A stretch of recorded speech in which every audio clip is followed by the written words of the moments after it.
Yo les bros, bienvenue sur Spatule Bro, je suis le chef et on se retrouve aujourd'hui pour parler d'une annonce. Pareil, on m'a spammé, notamment sur Instagram, follow-moi sur Instagram pour parler de cette annonce. Je n'ai pas eu le temps de réagir la semaine dernière, on va le faire maintenant. L'annonce étant que Mystère et Boule de Gomme, retournement de situation, Star Wars, la série The Acolyte a été annulée après une seule saison. Oh alors Oh Bon, je rigole. Je rigole, je me moque, mais en vrai, je suis pas spécialement réjoui que la série soit annulée ou quoi que ce soit. Déjà parce que je pourrais plus faire de content dessus. Hashtag capitalisme. Mais parce que bon, c'est toujours triste, il y a quand même des équipes qui ont bossé derrière, voilà. Mais bon, on va regarder un peu les articles, voir ce qui se dit sur cette annulation. Parce que moi, je sens déjà qu'ils vont désigner un coupable, tout trouvé. On va voir. Allez, vas-y, on va lire l'article que j'ai trouvé sur Yahoo Actualité. Ouais, j'ai des vraies sources, attention. Star Wars, la série The Acolyte a été annulée après une seule saison. The Acolyte, la suite de la dernière série tirée de l'univers Star Wars, a été annulée. Une décision annoncée par Disney à peine un mois après la diffusion du dernier épisode sur sa plateforme de streaming. Le sort en est jeté. The Acolyte, la suite de la dernière série tirée de l'univers Star Wars, a été annulée. Comment ça, la suite de la dernière série ? Ah oui, d'accord. Une décision annoncée par Disney à peine un mois après la diffusion du dernier épisode sur sa plateforme de streaming. Et bien que le géant du divertissement n'ait avancé aucune justification, il va de soi que les résultats d'audience doivent être médiocres, comme l'ont confirmé des sources internes interrogées par le Hollywood Reporter. La critique avait plutôt bien accueilli cette nouvelle frasque intergalactique. La critique, quelle critique ? Montre-moi les critiques là. Parce que les critiques ricaines, à chaque fois qu'il y a un truc comme ça qui sort, ils sont en train de sucer le truc, et juste après, les scores ils descendent au fur et à mesure, comme par hasard. Moi, au bout d'un moment, je dis que c'est du copinage. Mais bon, allez, pourquoi pas. Quand il ne l'a pas carrément... Attends, pardon. Mais le public l'a clairement boudé quand il ne l'a pas carrément attaqué pour son progressisme en matière d'écriture et de casting. En fait, la série, elle est pas si... woke que ça. C'est vrai que c'est la communication autour de la série qui a pas aidé. Hein. Parce que quand on nous a vendu la série, on nous a pas dit ouais ça va explorer le mythe des Sith et machin, la mythologie machin. Non non non non.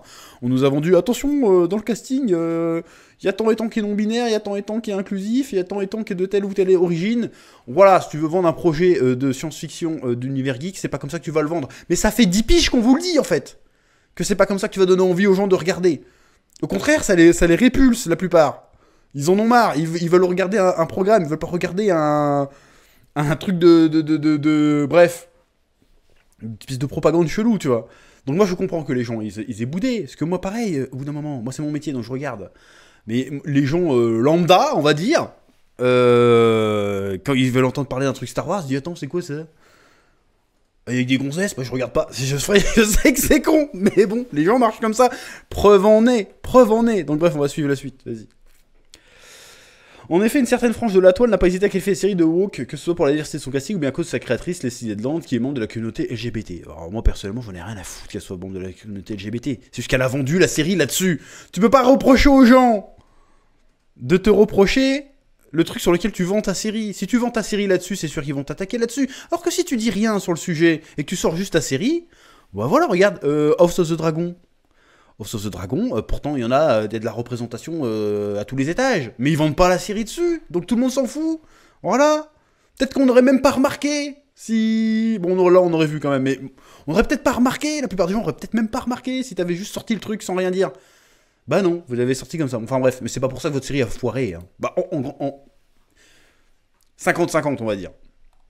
À bout de force, honnêtement je suis triste que les gens puissent penser que si quelque chose est gay c'est forcément mauvais.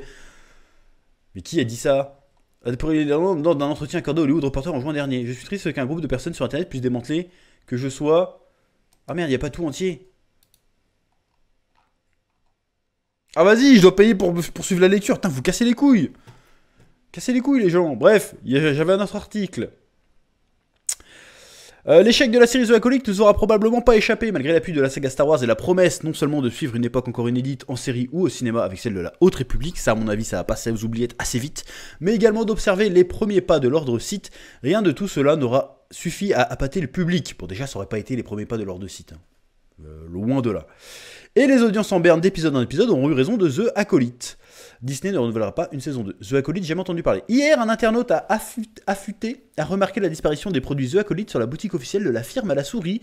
Une disparition annonciatrice du pire pour la série et ceux qui l'ont appréciée, puisqu'elle rappelle douloureusement la série Willow, dont les produits dérivés avaient connu le même sort avant que le show lui-même ne soit retiré de Disney+, le rendant inaccessible à quiconque souhaiterait le regarder sur le tard. Un délisting d'autant plus triste que les acteurs eux-mêmes ont participé à une vidéo promotionnelle dans laquelle ils découvraient les produits dérivés de leurs personnages dans la série. Quand l'argent éclipse l'importance de la préservation, ce cas de figure n'est pas inédit et n'est en réalité même pas propre à Disney. Si l'entreprise a bien tué et délisté son lot de séries et de films, Warner Bros a également été coupable du même crime et même d'avoir annulé la sortie de films dont l'entière production avait été bouclée. Là, il parle certainement de Bad Girl et de Cowboy versus Coyote versus Acme. Je crois qu'ils ont été complètement annulés juste pour dire vas-y, on sort pas le truc comme ça on paye moins d'impôts. Dans chacun de ces cas de figure, les raisons derrière la radiation s'avèrent purement pécuniaires, pour éviter d'avoir à payer des royalties et ou des taxes sur des œuvres qu'ils estiment insuffisamment rentables. Les distributeurs peuvent choisir de les supprimer purement et simplement de leur plateforme, rendant ces séries ou films virtuellement inaccessibles si elles n'ont pas bénéficié d'une sortie en format physique. L'espoir d'une telle sortie étant très certainement exclu pour The Acolyte. Espérons malgré tout que la série puisse au moins rester accessible via Disney+, pour ceux qui souhaitent la regarder. Alors je pense qu'elle va rester accessible. D'ailleurs, ça c'est un sujet, hein, le fait que maintenant il y a les plateformes de streaming, ça veut dire qu'il n'y a plus de VHS, ça fait 20 piges, il n'y en a plus, mais il n'y a plus de Blu-ray, il n'y a plus de DVD, il n'y a plus de format physique. Du coup, ça veut dire qu'on va peut-être perdre des créations actuelles. Dans 20 ans, on ne pourra pas les retrouver, si ça se trouve. Parce qu'il n'y aura pas de format physique, donc les nanars vont disparaître. Genre Willow, là, c'est disparu. Si personne n'a pris le temps de copier la série, c'est oublié. J'ai même pas eu le temps de la regarder d'ailleurs, tu vois, donc je la verrai probablement jamais. Bref. Donc, là, j'ai pris juste ces deux articles-là parce que j'ai eu la flemme de lister tous les articles qu'il y avait. Évidemment, tout le monde a dit oui, la série, elle est annulée à cause du boycott, machin. Alors peut-être, est-ce qu'il y a eu vraiment un boycott? Alors évidemment, ça a ragé sur les réseaux sociaux, mais encore une fois, Twitter, c'est pas la vraie vie. Faut pas se focus là-dessus. Regarde, comment dirais-je, Zéro de pouvoir, il y a quand même une saison de... Bon, il s'était engagé sur 2 saisons déjà de base. On verra si Zéro de pouvoir s'est annulé aussi. Mais là, il n'y avait pas d'audience. Les gens ne regardaient pas la série The Acolyte. Tout simplement. Et ils n'ont pas eu envie de regarder plus que ça, parce qu'en plus, c'était nul. Il n'y a même pas eu de bon bouche à oreille. C'était pas bien. Encore une fois, la foule peut être retournée. Regardez House of the Dragon, au début, ça regardait le truc comme ça, hein, en mode, ça va être de la merde, ils vont gâcher Game of Thrones. Même si ça gueulait après le bid de la saison 8, enfin, elle avait bidé. Bid critique, on va dire, mais en termes d'audience, ça a tout niqué.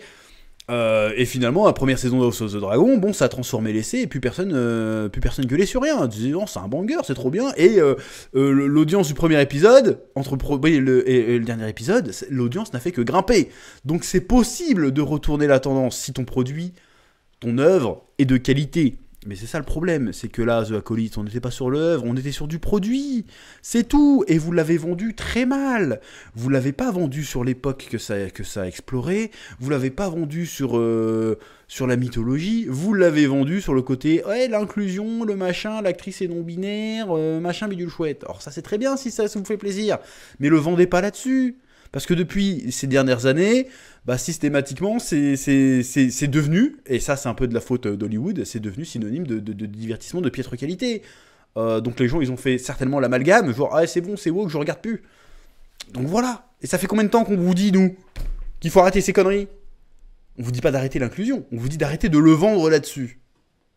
Bon bah voilà, maintenant, et en plus même mis ça de côté. Ça, je pense que c'est 50% du fait que les gens n'ont pas voulu regarder. Et l'autre 50%, c'est que c'était claqué au sol. Au bout d'un moment, faut arrêter aussi. Hein. Faut dire les termes à un moment donné. Hein. C'était claqué au sol. On a fait les reviews chaque semaine sur cette chaîne. L'histoire n'avait ni queue ni tête. L'actrice avait éclaté. C'est une actrice, ça. Là, toutes les émotions, c'est la même tête. Elle joue 2 personnages. En vrai, si elle change pas ses fringues, tu sais pas qu'elle a changé de personnage, qu'elle joue exactement de la même chose. L'intrigue n'a aucun sens, les péripéties n'ont aucun sens. Le seul truc que la série a pour elle, c'est les scènes de combat qui étaient vraiment stylées. Là, faut reconnaître que les scènes d'action étaient stylées, les scènes de sabre laser étaient stylées, mais en termes de scénario, c'était éclaté. En termes de mythologie Star Wars, je suis désolé, j'ai vu des chaînes Star Wars qui font genre, mais non, mais ça gaffe rien, parce que, attends, comment ils se mentent à eux-mêmes? Vous mentez à vous-même. Voilà. Vous savez que c'est éclaté. Vous savez que c'est pas bien. Je sais pas pourquoi vous vous obstinez à dire que c'est bien alors que ça l'est pas. Peut-être que vous êtes sincère, hein, je sais pas. Mais franchement, c'était pas bien. C'était ni fait ni à faire. La fin, ça se termine en autre boudin. Ça commence à avoir des pouvoirs Jedi complètement éclatés en mode hey, je t'efface la mémoire parce que ta gueule. Pourquoi vous la prenez pas avec vous plutôt? Non. Ça devient débile. Vous nous utilisez du Yoda, vous nous utilisez des trucs. Pour moi, c'est surprenant qu'il l'ait annulé, mais c'est pas étonnant que ça soit un bide. La seule série Star Wars qui bide un petit peu et qui le mérite pas, franchement, c'est Andor. Parce que Andor, c'était vachement bien, quoi qu'on en dise. Alors j'étais un petit peu circonspect sur les 2 premiers épisodes, mais après la série elle décolle et franchement c'est un banger comme on dit. Donc j'ai franchement hâte de la saison 2, il y a des vraies scènes, il y a une vraie mise en scène, il y a des vrais décors, c'était trop bien Andor. Mais The Acolyte là, c'est tourné dans 2 pauvres studios de merde, et t'enlèves les combats de sabre laser, c'est le mec de Squid Game qui regarde comme ça et qui dit rien. On s'emmerde. Voilà, donc arrêtez de faire des séries où on s'emmerde. Faites-nous de l'aventure, faites-nous de l'action, faites-nous du Star Wars en fait. Pourquoi vous nous cassez les couilles là? C'est pas compliqué à faire du Star Wars normalement. C'est simple Star Wars. C'est gentil, méchant, combat de sabre laser. Et entre les deux, tu mets des blagues et des robots. C'est tout. Pourquoi vous faites pas ça? Vous êtes pas capable de faire ça. Vous avez fait 3 épisodes sur une putain de belette qui parle pas et qui fait que renifler là. J'avais envie de m'ouvrir les veines chaque fois que je la voyais à l'écran. Non, c'était de la merde. Alors évidemment, je me réjouis pas de l'annulation. Mais je suis pas étonné, voilà, je veux pas faire ma mauvaise langue, mais méritez, voilà, faites mieux Disney là. Là vous êtes dans la merde, là vous avez quoi encore pour pour relever la barre? Le Skeleton Crew, ça a intérêt d'être un putain de banger votre Skeleton Crew, parce que là j'ai vu la bande-annonce, je suis plus que sceptique sur le concept, hein. Je suis pas sûr que... Encore une fois, vous voulez faire du Star Wars? The Old Republic, hein. Les histoires sont déjà faites, faites ça, hein. Pourquoi vous faites chier à vouloir inventer votre truc? Vous voulez pas payer des royalties aux mecs qui ont inventé les histoires, c'est ça, hein? Je suis sûr que c'est ça. Mais dans ce cas-là, payez des gars qui savent vraiment écrire des trucs, parce que là, ça pue la merde de bout en bout, votre truc, hein. Et arrêtez de vendre vos séries sur l'inclusivité, machin. Genre, c'est la première série 100% écrite par des femmes. Je vais pas dire que ça se voit. Non, je déconne. Je plaisante. Humour, c'est bon, humour. Mais bon... Vendez-les sur autre chose, vendez-nous sur un univers, vendez-nous sur un truc, racontez-nous une vraie histoire, quoi, votre truc de concept, là. Arrêtez d'être dans le concept. Soyez simple. Star Wars, ça a marché parce que c'était simple, hein. Star Wars, ça a marché parce que c'était simple. Soyez simple. Là, ton histoire de jumelles de la Force qui ont été fabriquées, on sait pas comment, et qu'au final, on sait même pas pourquoi il y a eu des problèmes avec la bagarre, là. On s'en branle. Surtout à la fin, l'autre, elle revient du côté obscur, on sait pas pourquoi, l'autre revient du côté clair, on sait pas pourquoi. Il y a Darth Plagueis qui arrive derrière un caillou, on se dit mais qu'est-ce qu'il fout là ce bâtard? C'est quoi ce délire? C'est bon en fait. Fais simple. Hop, tu veux faire une série Star Wars sur les sites? Bah tu fais la jeunesse de Palpatine et tu casses pas les couilles en fait. Pourquoi tu nous en vends des persos qu'on s'en fout là? Ah ouais, je m'énerve tout seul. Parce que ça m'énerve, parce que je comprends pas comment tu peux avoir Star Wars et faire de la merde. Je veux dire, dans un monde normal, c'est pas possible. Star Wars. Tu mets des Jedi, tu mets des Sith, ils font la bagarre. C'est tout. Pourquoi tu nous emmerdes avec tes concepts, là? Ça n'a aucun sens. Bref, je vais arrêter de rager. Je veux pas me réjouir, parce que voilà, il y a quand même des gens bon, qui ont bossé dessus, mais bon, la prochaine fois, vous ferez mieux. Et ça vous apprendra. Parce que là, franchement, la Star Wars, c'est en décrépitude. Tu te souviens quand Star Wars, ça faisait rêver? Maintenant, aujourd'hui, tu fais, putain, ils vont encore faire de la merde. Chaque fois qu'ils annoncent un truc Star Wars, tu fais, tu souffles. Moi, quand j'étais petit, j'entendais Star Wars, j'avais des étoiles dans les yeux. J'étais, oh, trop bien, le prochain film, il va être trop ouf et tout. Voilà, maintenant, je souffle. Voilà, vous avez... Même là, la Mandalorian et gros goût, là. Qu'est-ce que j'en ai à foutre? Rien que le titre. Ça fait pas rêver, là. Donc, on va voir comment ils vont redresser la barre. Et puis voilà. Bref, c'est tout ce que j'avais à dire après avoir été moult fois harcelé pour parler de cette news. Je m'en réjouis pas, mais ça m'étonne pas non plus. Voilà. Je vous laisse ce soir me dire ce que vous en pensez dans les commentaires, mettre un pouce bleu, vous abonner si c'est pas déjà fait. Je vous dis à très vite sur Spatule Bro pour de nouvelles vidéos. Là, la rentrée approche, le rythme de vidéo va s'accélérer, y compris sur le chef otaku, vous inquiétez pas. Oui,